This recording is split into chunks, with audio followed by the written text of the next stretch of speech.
My mommy owns this neighborhood. What are you gonna do about it?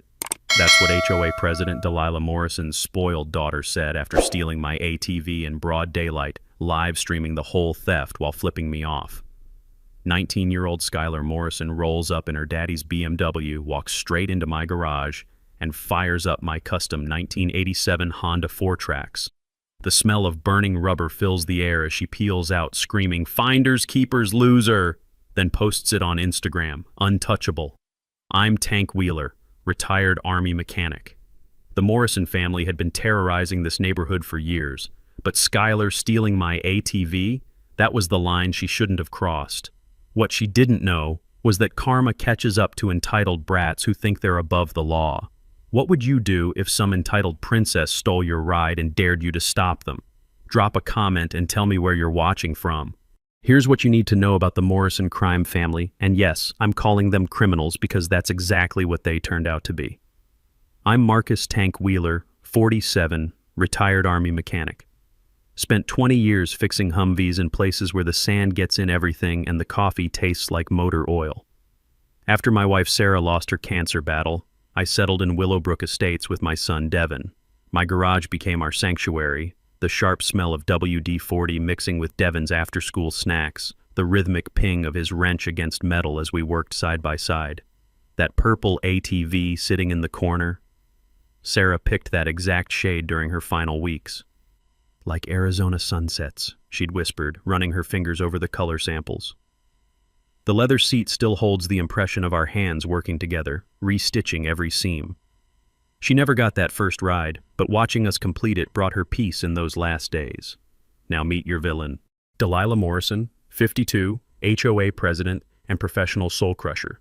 Picture a blonde piranha in a white Escalade, Ring doorbell cameras scanning like prison guard towers, lawn so artificially perfect it probably violated several environmental laws. This woman turned homeowner rules into medieval torture devices. Her husband Bradley sits on city council, making problems disappear faster than free beer at a construction site. Together, they'd built a corruption empire that would make Chicago politicians blush. The harassment campaign launched exactly 18 months ago with surgical precision. First strike, commercial vehicle violation citation taped to my work truck, in my own driveway, at 6 a.m. The audacity was breathtaking. "Mr. Wheeler," Delilah purred when I called, "business vehicles violate our community standards. It's a pickup truck, with tools visible through the rear window, very unsightly." Next came garage door aesthetic violation. Apparently a quarter-sized dent from Devin's basketball disrupted their visual harmony. Then noise ordinance infractions for using power tools after 7 p.m., despite bylaws clearly stating 8 p.m. cutoff. Each citation, $150 plus administrative processing fees that mysteriously doubled the cost. Being a good neighbor, I paid the first few. Biggest mistake of my life. Then elderly Mrs. Henderson knocked on my door, tears streaming down her weathered cheeks. The smell of her famous oatmeal cookies couldn't mask her desperation. "They're taking my house, Tank. 40 years here, and they're taking it." $2,800 in accumulated fines for her late husband's workshop she'd grandfathered for 15 years until Queen Delilah decided it compromised property values. The Martinez family down the street had already lost their home over holiday decoration violations.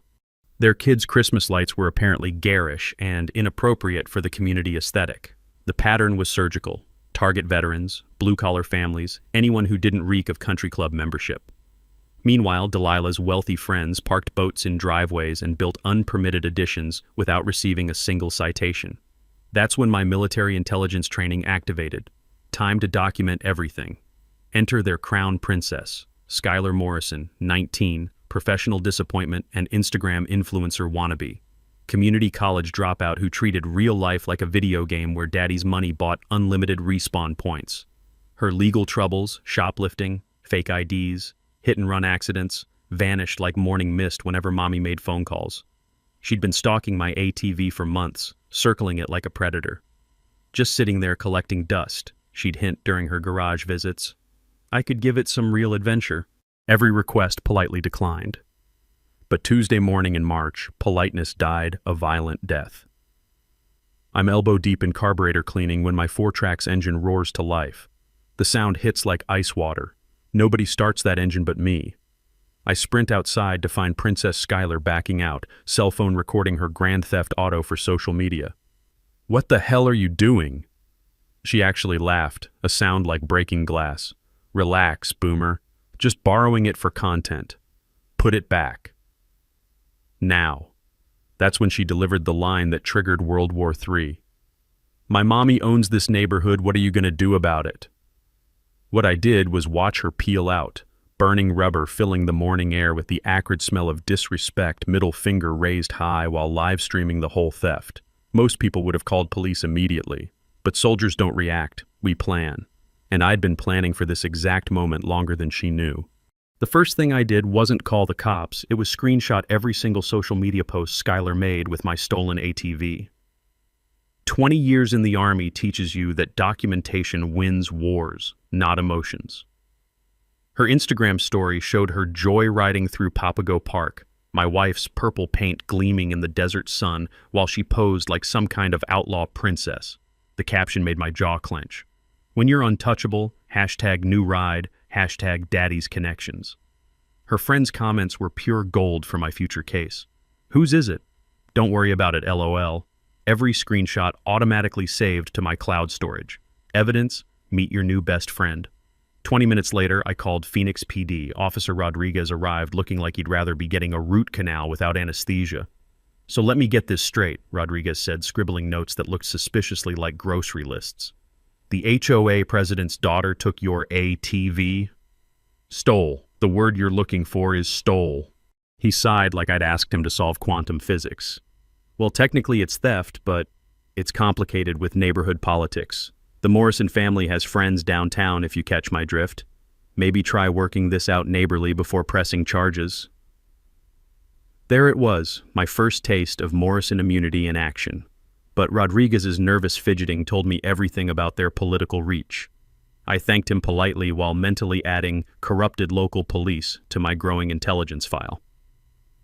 6 hours later, my ATV returned like a bad penny with interest. The sound of gravel crunching announced Skylar's triumphant return. I watched from my kitchen window, the smell of reheated coffee mixing with my rising blood pressure as she dumped my four-tracks in the driveway like yesterday's garbage. A zip-tied note fluttered from the handlebars like a white flag of disrespect. "Thanks for the loan, XOXO-S." Walking outside felt like approaching a crime scene. The damage made my chest tighten. Mud caked on Sarah's custom paint job, 3 deep scratches gouged through the purple down to bare metal, and muddy boot prints decorating our hand-reupholstered seat like graffiti on a cathedral. But here's where my military training kicked in from an old logistics course I'd taken. Property damage over $1,000 transforms misdemeanor theft into felony territory in Arizona. I'd learned that tidbit during a legal briefing about stolen military equipment. 1 receipt, 1 damage estimate, and suddenly, Little Princess was playing in the big leagues. I spent the next hour documenting everything with high-definition photos, timestamps, detailed measurements. The repair estimate from my buddy's shop confirmed what I suspected. $1,200 minimum to restore Sarah's paint job. Felony threshold, officially crossed. While photographing evidence, my phone buzzed with a text from an unknown number. "Hope you learned your lesson. Some people own this neighborhood. Others just rent space in it." Screenshot, saved, added to the growing digital mountain of evidence. That evening I made a hardware store run that would change everything. The items in my cart looked innocent enough. GPS tracker, motion sensors, and trail cameras borrowed from Jake's hunting gear. But I'd remembered something from my Army days about equipment security. You can legally track anything you own, and the evidence holds up in court beautifully.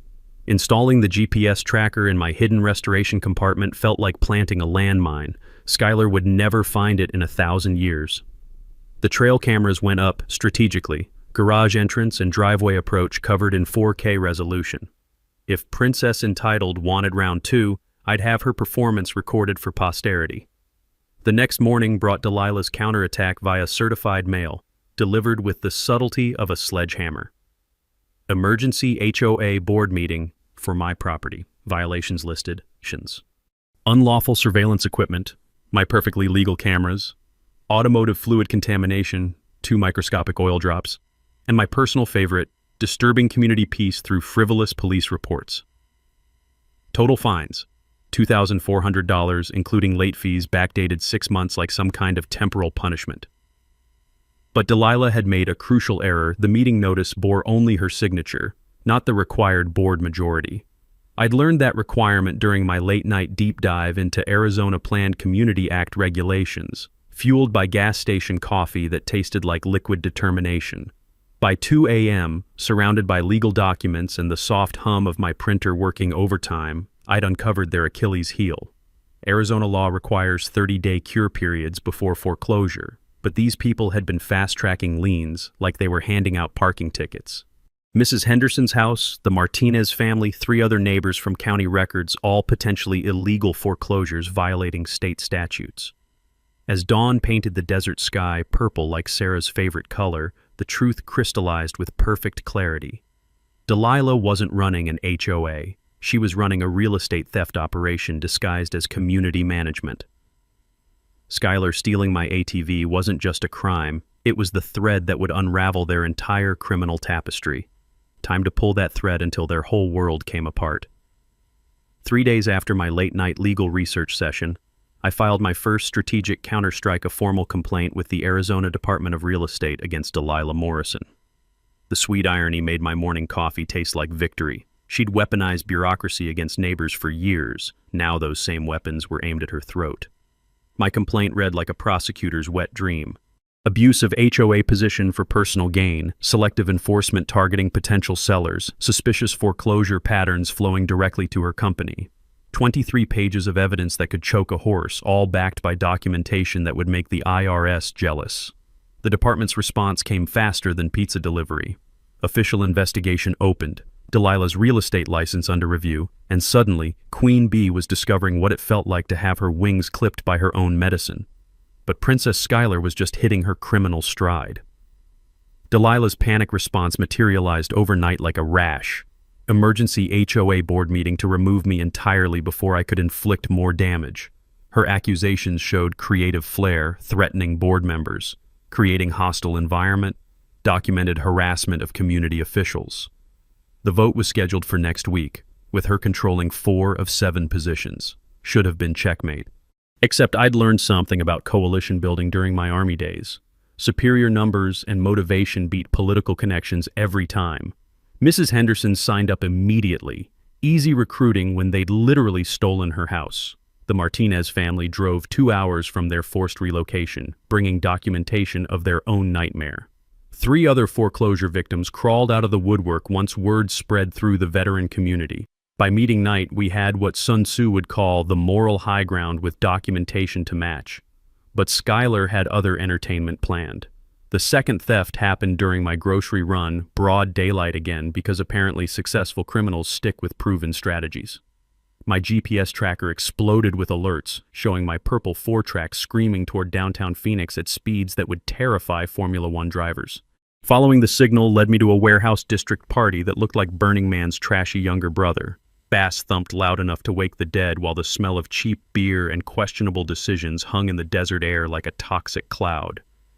And there, in the middle of this collegiate disaster zone, was my wife's memory being turned into a carnival ride. Drunk college kids were taking turns riding my 4-tracks through obstacle courses made of beer cans and traffic cones, whooping like they'd discovered fire. But the real gut punch came from Skylar's entrepreneurial spirit. She was charging $50 a head for the privilege of desecrating something sacred. Desert Adventure Rentals. No rules, no limits, her Instagram advertised, complete with Venmo payment instructions and my stolen ATV starring in every promotional photo. I sat in my truck across the street documenting everything while my blood pressure threatened to blow gaskets. Each screenshot felt like evidence for a future prosecution, but watching strangers treat Sarah's final project like a rented carnival ride made my hands shake with rage. The legal implications were beautiful, though. Back during my messy divorce years ago, Jake's attorney had explained how unauthorized commercial use of someone else's property elevates simple theft to felony conversion in Arizona. Skylar hadn't just stolen my ATV, she'd turned it into an unlicensed business operation with documented profits. But my real intelligence breakthrough came from an unexpected source, her customers. Turns out drunk college kids love documenting their poor decisions online.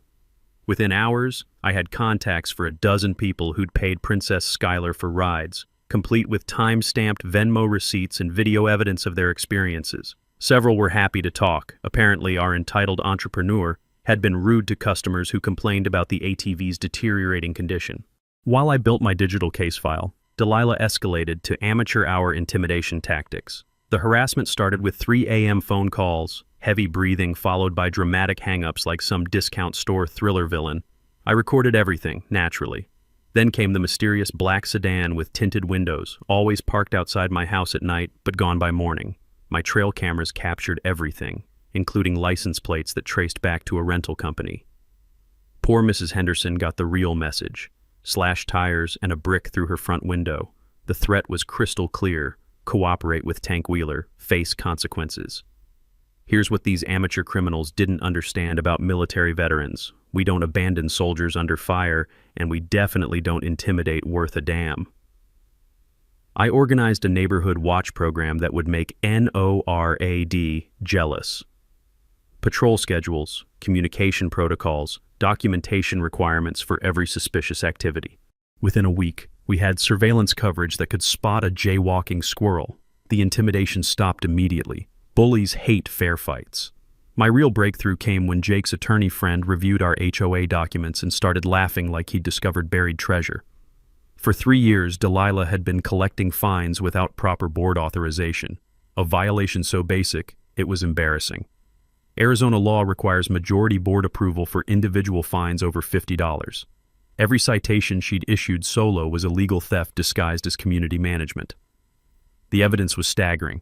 $47,000 in illegal collections, $23,000 funneled to her company as consultation fees, forged meeting minutes covering her tracks. But Princess Skylar delivered the knockout punch herself, a video showing her removing VIN numbers from my ATV, teaching followers how to make any ride untraceable. Federal crime, mandatory minimums, game over. The hunters had become the hunted. My partnership with Henderson's forensic accountant's son felt like assembling a sniper rifle, every piece clicking into place with deadly precision. Marcus Henderson Jr. had inherited his mother's eagle eyes for detail, plus a CPA's bloodthirsty love for numbers that didn't add up. What we discovered in Delilah's financial records made my morning coffee taste like liquid justice. 3 years of HOA documents spread across my kitchen table like evidence from a federal raid. The smell of fresh ink from my overworked printer mixing with the stale rage I'd been nursing since this whole mess started. Every foreclosure followed the same criminal pattern. Property seized on Monday, mysterious consulting fee of exactly $15,000 hitting Delilah's account by Thursday. The timing was so precise you could set your watch by the corruption. But Marcus Jr.'s real genius move was obtaining Delilah's tax returns through public records requests. The woman who'd been collecting illegal fees like Halloween candy hadn't reported a single dollar to the IRS. We're talking systematic tax evasion that would make organized crime bosses take notes. Total theft estimate, $127,000 hidden in plain sight through paperwork that looked legitimate until you knew what to look for. Meanwhile, Princess Skylar had transformed my wife's memory into a full-scale criminal enterprise that would have impressed Al Capone. Her illegal ATV rental operation now covered 3 regular locations: downtown warehouse parties where trust fund kids paid premium rates for authentic rebel experiences, some mysterious ranch property outside Phoenix, and private desert gatherings that looked like Mad Max auditions gone wrong. My GPS tracker painted a digital portrait of systematic theft turned into unlicensed business venture. The irony was beautiful. She'd stolen something worthless to her and turned it into proof of multiple felonies. Her Instagram documentation read like a prosecutor's Christmas wish list. $75 an hour, no insurance, no business license, no safety equipment, and definitely no permission from the guy who actually owned the damn thing. Customer reviews included gems like best illegal ride ever and worth every penny to feel like a real outlaw. But alcohol and social media proved to be Skylar's perfect storm of stupidity. One particularly damaging video showed her providing additional drinks to obviously intoxicated customers while they rode my ATV through desert terrain that would challenge sober professionals. The smell of cheap beer and bad decisions practically leaked through the screen as she encouraged increasingly dangerous stunts for social media content. Arizona's strict liability laws about providing alcohol to intoxicated persons don't mess around, especially when dangerous equipment enters the equation. Every bottle she handed out was another felony charge waiting to mature. My IRS whistleblower complaint landed like a financial cruise missile with a payload of documentation that could choke a government office. The response was swift and merciless. Full audit notifications for both Morrison family members, asset freezes pending investigation, and criminal referrals that made my original complaint look like a gentle suggestion. Federal agencies don't appreciate tax cheats, especially when the evidence arrives pre-organized with exhibits labeled and cross-referenced. But Delilah's legal counterattack revealed desperation that smelled like fear mixed with expensive attorney fees. The restraining order she filed was creative fiction worthy of awards recognition. According to her sworn testimony, I had threatened violence during hostile communications, engaged in systematic stalking behavior, and created an atmosphere of terror through militant surveillance tactics. Her tearful courthouse performance convinced a judge who probably hadn't seen the mountain of evidence documenting actual crimes. Suddenly, I was legally prohibited from Morrison property, HOA meetings, or any family contact. Should have been game over. Instead, it became the tactical gift that kept giving. Restraining orders create official court records, which triggers discovery processes and subpoena powers.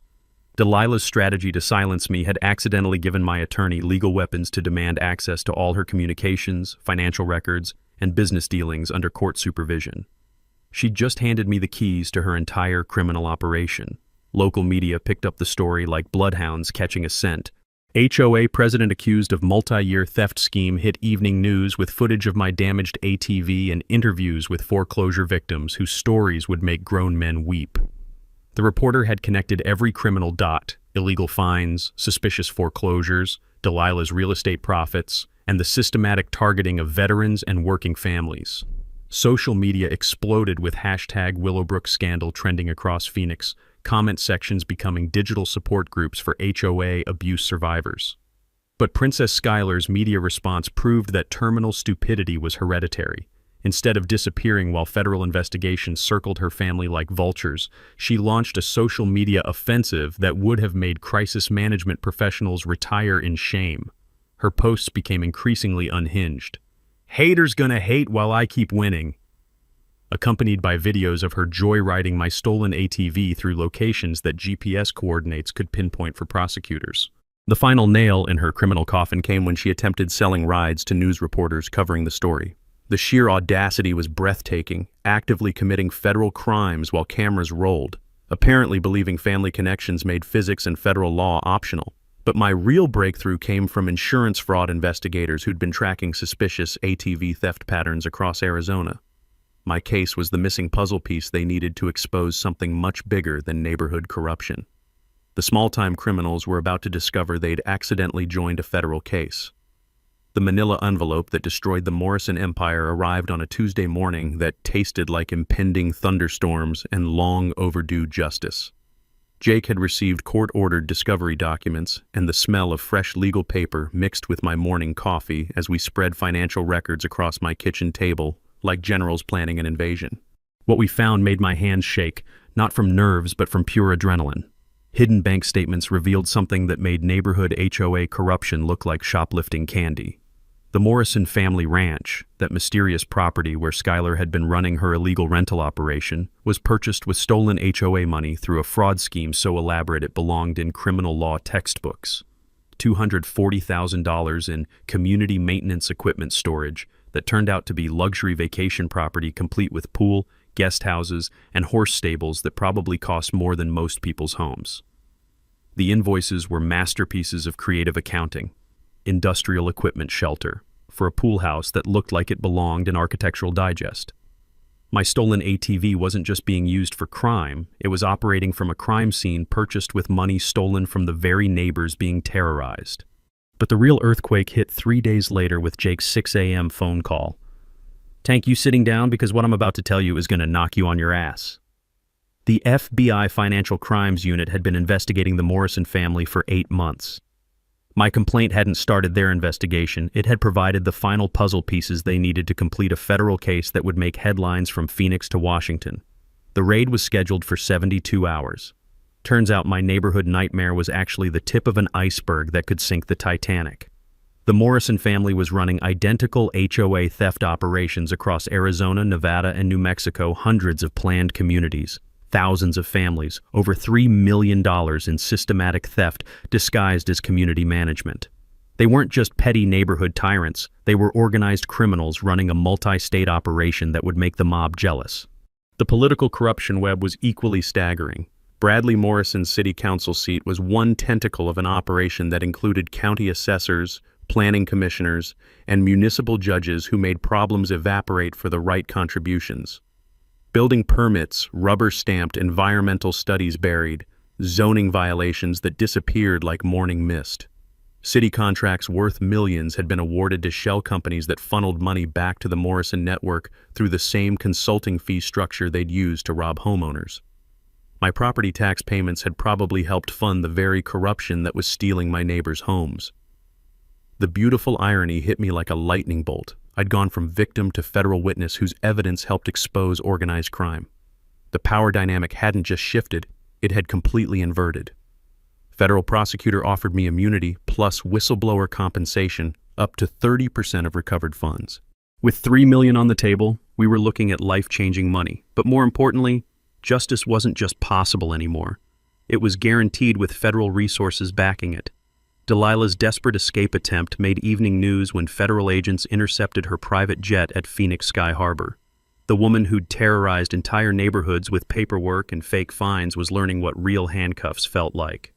Her tearful courthouse performance about being a simple community volunteer fell flat when prosecutors presented evidence of systematic criminal enterprise.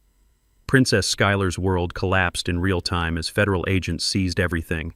BMW gone, rental operations shuttered, social media accounts became prosecution exhibits.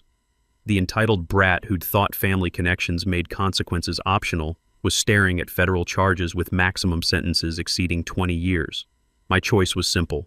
Take the money and disappear, or stay and ensure every victim got justice. I chose justice. The underdog wasn't just holding cards anymore. I was playing with a federal deck that could reshape the entire game board. Sarah would have been proud. Time to finish what they started. The transformation of my garage from restoration shop to Federal Evidence Command Center happened faster than a military deployment. Within 24 hours of the FBI revelation, my workspace smelled like determination mixed with the metallic tang of justice about to be served. I recruited my team like assembling a special operations unit, each member bringing skills that would make the Morrison family wish they'd never heard of Willowbrook Estates. Martinez joined as my financial analyst. His CPA training combined with personal rage over losing his family home created a motivation that could power small cities. Henderson's forensic accountant son brought federal-level evidence organization skills that would make FBI agents weep with professional jealousy. Jake provided legal coordination, and Detective Rodriguez, now fully committed after seeing the federal evidence, became our law enforcement liaison. My kitchen table became mission control, covered with whiteboards showing criminal timelines that looked like military battle plans. Digital evidence lived on multiple encrypted drives, backed up more securely than Fort Knox gold reserves. Physical evidence was cataloged using inventory procedures I'd learned tracking military equipment in hostile territories. The legal strategy, Jake explained, made beautiful sense once you understood the federal playbook. RICO charges treat criminal organizations like terrorist cells. Once you prove the enterprise exists, every member becomes liable for every crime committed by the group. Asset forfeiture laws meant the government could seize everything purchased with stolen money, from luxury ranch properties to Princess Schuyler's BMW. But here's the knowledge I'd picked up during my Army legal training. Federal whistleblower protections are bulletproof when you follow proper procedures, document everything, report through official channels, and cooperate fully with investigations. Do it right, and the government becomes your personal bodyguard against retaliation.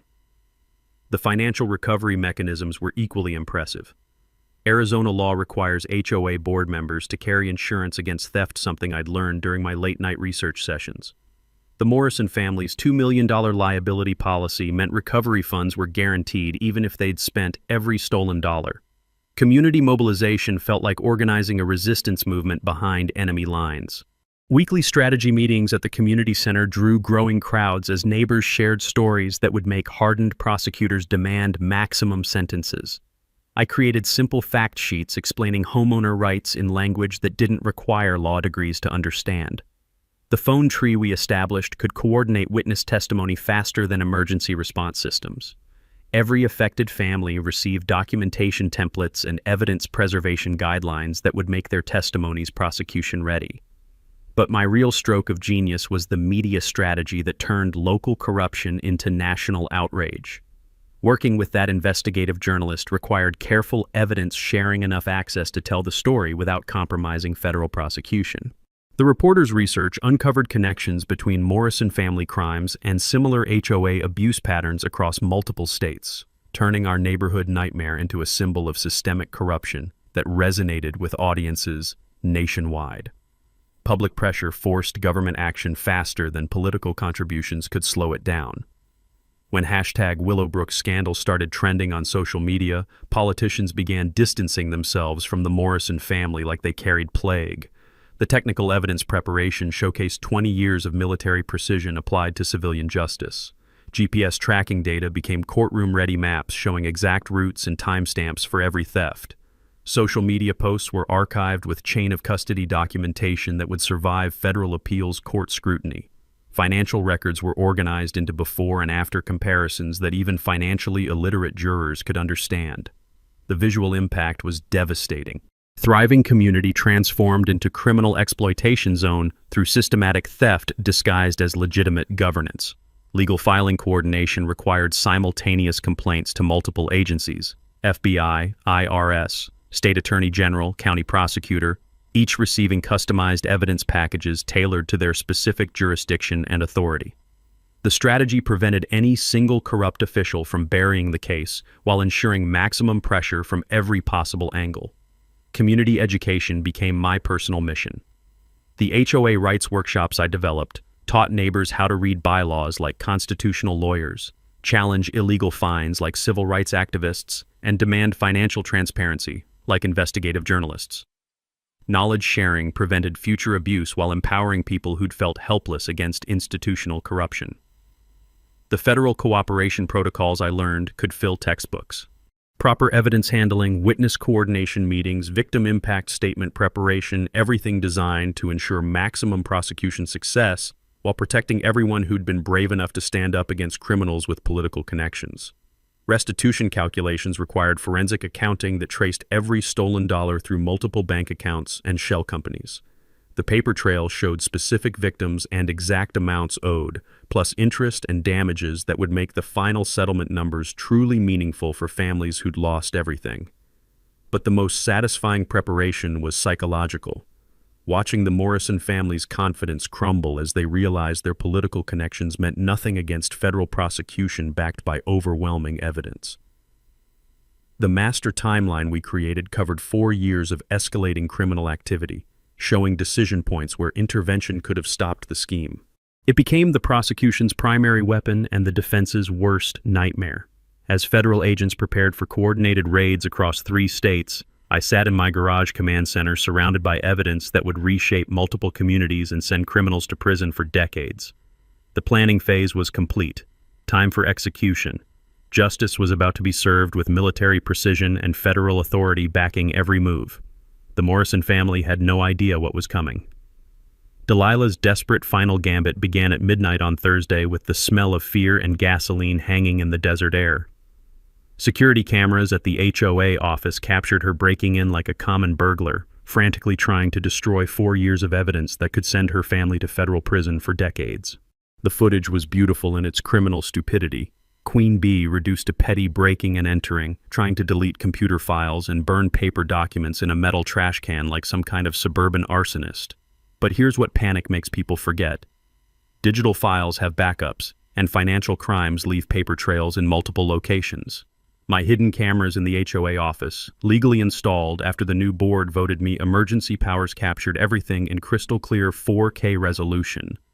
But the real gift came when those same cameras caught Delilah attempting to plant drugs in my personal file, apparently believing she could frame me to discredit my federal testimony. Evidence tampering, breaking and entering, attempted drug planting. The additional charges were piling up like Christmas presents for prosecutors. But Princess Schuyler's social media meltdown provided entertainment that money couldn't buy. Her Instagram stories became increasingly unhinged as federal heat intensified. Videos of her making explicit threats against me and my neighbors, waving weapons around like some kind of trust fund gangster, and promising consequences for anyone who dared cross her family. Each post was screenshot and forwarded to federal agents faster than she could spell witness intimidation.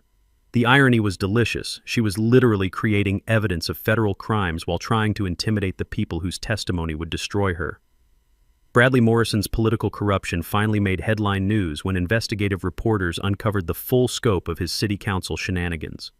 Email trails revealed quid pro quo arrangements with local contractors that would make Chicago politicians take notes. Voting records showed systematic favoritism toward Morrison family properties, environmental impact studies buried deeper than Jimmy Hoffa, and building permits fast-tracked through bureaucracy like VIP treatment at exclusive nightclubs. Federal corruption charges against a sitting council member created political earthquakes that registered on every news station from Phoenix to Washington. The smell of political careers burning filled City Hall like smoke from a dumpster fire. The bribery attempt came through an intermediary who apparently thought federal witnesses could be bought like city council votes. $50,000 cash to drop the matter and relocate somewhere peaceful, delivered by a nervous lawyer who sweated through his expensive suit like he was melting.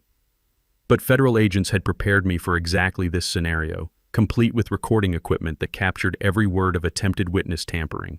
The wire I wore during that meeting felt like wearing justice under my shirt. Every word of their desperate offer was preserved for prosecutors who collect witness intimidation charges like trophies. But the community intimidation campaign revealed just how desperate and stupid criminals become when walls start closing in. Threatening phone calls to elderly Mrs. Henderson escalated to property damage/tires, broken windows, and vandalism that would have made teenage delinquents ashamed of such amateur work. Fellow veterans in our coalition reported similar harassment, suspicious vehicles parked outside homes, threatening letters in mailboxes, and the kind of psychological warfare that backfires spectacularly when used against people trained to handle actual combat. My security enhancement response was swift and comprehensive. Professional-grade surveillance systems throughout my property, neighborhood mutual protection networks that operated like military patrols, and documentation protocols that recorded every intimidation attempt with evidence quality that would make FBI agents proud. The smear campaign they launched against me was so pathetically desperate, it became comedy gold. Private investigators digging through my military service records, financial history, and personal life, looking for dirt that doesn't exist when you've lived an honest life dedicated to service and family. Fake social media accounts spreading lies about my character and motives created digital evidence trails that federal cybercrimes units traced back to Morrison family IP addresses faster than you could say criminal conspiracy. Local gossip mills activated with whisper campaigns about my real reasons for targeting their family. Apparently standing up to criminals makes you suspicious in their twisted worldview. But my reputation defense was rock solid because truth is bulletproof against lies. Military records showed distinguished service and honorable discharge. Financial transparency opened my books to federal investigators, proving decades of honest work and clean living. Character witnesses lined up like volunteers for a just cause. Fellow veterans, satisfied customers, neighbors who'd watched me raise Devon with integrity and dedication. The legal system manipulation they attempted was equally pathetic, frivolous motions designed to delay federal proceedings, bogus claims of prosecutorial misconduct, and counter-lawsuits that would have been laughable if they weren't so transparently desperate. Their strategy was obvious: overwhelm the system with paperwork and run out the clock before federal prosecution could proceed. But federal courts don't operate like local traffic court, and judges who handle organized crime cases have seen every delay tactic ever invented. My federal witness preparation intensified as prosecution date approached.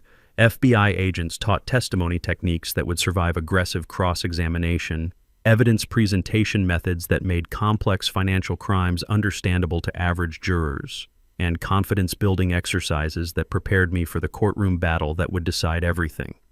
The insurance fraud investigation that had started with my stolen ATV expanded into multi-state organized crime prosecution. What began as neighborhood harassment had become federal case study in systematic criminal enterprise. The hunters had become the hunted, and they were about to discover that federal justice doesn't negotiate with criminals. The federal raids executed with military precision that would have made my old commanding officers weep with pride. At exactly 6 a.m. on a crisp October morning, FBI agents hit Morrison properties simultaneously across 3 states while the smell of coffee and justice filled the desert air. My phone buzzed with updates as I watched from my kitchen window. Black SUVs surrounding the Morrison house like wolves circling wounded prey. Agents in tactical gear carrying boxes of evidence that represented 4 years of systematic criminal enterprise, and news helicopters circling overhead like vultures drawn to corruption's carcass. The technical support I provided felt like the best military operation I'd ever participated in. GPS coordinates for hidden assets, safe locations based on my surveillance work, and detailed property layouts that helped agents navigate the criminal maze the Morrison family had built around their stolen wealth. Community members gathered on street corners watching justice finally arrive with federal authority backing every move. Mrs. Henderson stood on her porch with tears of vindication streaming down her weathered cheeks, while the Martinez family drove from their forced relocation to witness the criminals who'd stolen their home getting perp-walked in handcuffs. Princess Skylar's arrest at her college party was broadcast live on every news channel in Phoenix. Federal agents interrupting her alcohol-fueled celebration of criminal immunity, cuffing her in front of drunk friends who thought family connections made consequences optional, and charging her with grand theft, money laundering, and organized crime conspiracy that carried maximum sentences exceeding 15 years. The look of entitled shock on her face when reality hit was worth every sleepless night I'd spent building the case against her family. My stolen ATV was recovered from the Morrison ranch in condition that made my chest tighten with rage and vindication. Total loss confirmed by insurance investigators, but the GPS tracking data it had generated became prosecution gold that would send criminals to federal prison for decades. Delilah's federal courthouse breakdown provided courtroom drama that rivaled Hollywood productions.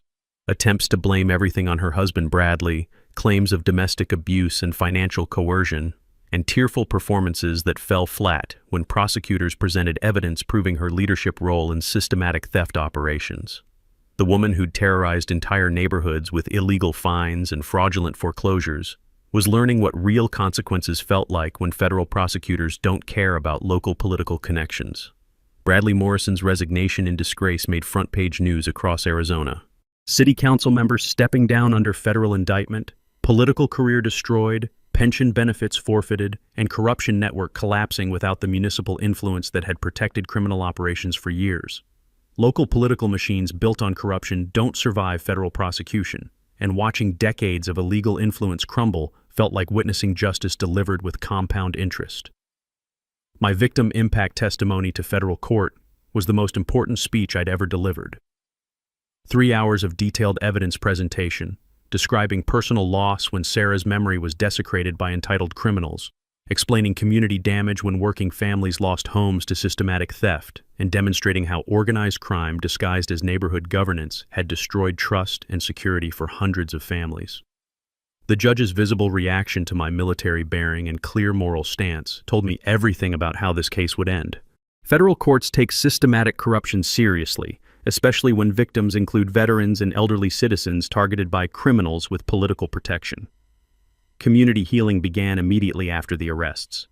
HOA reformed under court-appointed administrator who implemented transparency measures that would prevent future abuse, illegal fines reversed with interest payments that provided real compensation, and foreclosure victims receiving both property restoration and punitive damages that acknowledged years of suffering. My unanimous election as interim HOA president felt like democracy restored after liberation from criminal occupation. First official act: eliminate punitive enforcement policies and focus on genuine community improvement that benefits residents instead of enriching criminals. The restitution announcement from federal court exceeded everyone's expectations. $2.3 million in victim compensation, my whistleblower reward of $127,000, and individual family settlements averaging $35,000 that would help rebuild lives destroyed by systematic theft. Illegal foreclosure victims got their homes back, plus damages that acknowledged the trauma of losing everything to criminals operating under government protection. Skylar's plea bargain rejection revealed the terminal entitlement that had started this whole nightmare. Prosecutors offered 5 years for cooperation against her parents, but Princess Entitled refused to accept responsibility despite video evidence showing systematic criminal behavior documented through her own social media stupidity. Trial scheduled with maximum sentences now exceeding 15 years due to organized crime charges that don't negotiate with wealthy defendants who think family connections make federal law optional. Morrison family asset liquidation provided satisfying closure as luxury possessions purchased with stolen money were auctioned to fund victim compensation. Ranch selling for exactly the amount stolen from HOA accounts, vehicles, and jewelry converted to cash for families who'd lost everything, and criminal empire reduced to federal evidence exhibits. The media circus surrounding the trial transformed our neighborhood corruption story into national symbol of citizen courage against institutional abuse. Interview requests from major networks, speaking invitations from HOA reform organizations, and social media following that spread the message of ordinary people fighting back against extraordinary corruption. But my focus remained local, ensuring every victim received justice and every criminal faced maximum consequences for systematic abuse of power disguised as community service. The war was nearly over, but the final battle would determine whether justice was just theoretical concept or practical reality for working families targeted by organized crime. Federal prosecution was about to deliver the verdict that would define everything. The federal courthouse on sentencing day buzzed with an energy that felt like electricity before a thunderstorm. Standing room-only courtroom packed with over 200 community supporters, the smell of nervous anticipation mixing with the polished wood scent of impending justice, and media coverage from 5 news stations broadcasting the climax of our 3-year battle against organized crime disguised as neighborhood governance. I entered wearing my dress military uniform, ribbons, and decorations that represented 20 years of honorable service, creating a visual contrast against 3 defendants in orange federal jumpsuits who'd learned that wealth couldn't buy freedom from consequences. The prosecution's evidence presentation was devastating in its thoroughness. GPS tracking data displayed on courtroom screens showing exact routes and timestamps for every theft, financial records proving systematic money laundering through fake consulting fees, and social media posts documenting criminal behavior with the kind of self-incriminating stupidity that makes prosecutors celebrate. My 3 hours of testimony felt like delivering a military briefing on criminal operations. Details about evidence collection, financial damage analysis, and community impact assessment delivered with precision that impressed the jury and left defense attorneys scrambling for credible responses to overwhelming documentation. Cross-examination attempts to shake my story failed spectacularly. Defense lawyers trying to portray me as vindictive veteran with personal vendetta against successful family, but military bearing and factual accuracy made their character assassination attempts look desperate and pathetic. The turning point came when Skylar's entitled attitude exploded in open court. During my testimony about the ATV theft's emotional impact, she interrupted with a profanity-laced tirade that revealed the criminal mindset that had started this entire nightmare. "He's lying. We're rich. You can't do this to us. My family owns half this city." Judge ordered immediate removal while additional contempt charges were filed. But the damage was done. Jury witnessed firsthand the entitled arrogance that had terrorized an entire community, confirming prosecution arguments about systematic abuse of power and criminal disregard for law and consequences. The smoking gun evidence that sealed their fate was Skylar's own video documentation of removing VIN numbers from my ATV while explaining to social media followers how to make any ride untraceable for maximum adventure freedom. Federal crimes committed on camera with step-by-step criminal instructions that would make FBI training videos jealous. Defense case collapsed under the weight of self-documenting criminal behavior that no amount of expensive legal representation could explain away or justify. Community impact statements provided emotional devastation that complemented legal evidence with human consequences. Elderly Mrs. Henderson describing 40 years of memories lost when criminals stole her home through fraudulent fines, Martinez family explaining children's trauma from sudden eviction caused by systematic theft, and victim after victim detailing lives destroyed by organized crime operating under government protection. Judges' visible reaction to testimony about working families targeted by criminals with political connections showed federal courts take systematic oppression seriously especially when victims include veterans and elderly citizens who'd believed in community governance until criminals betrayed that trust.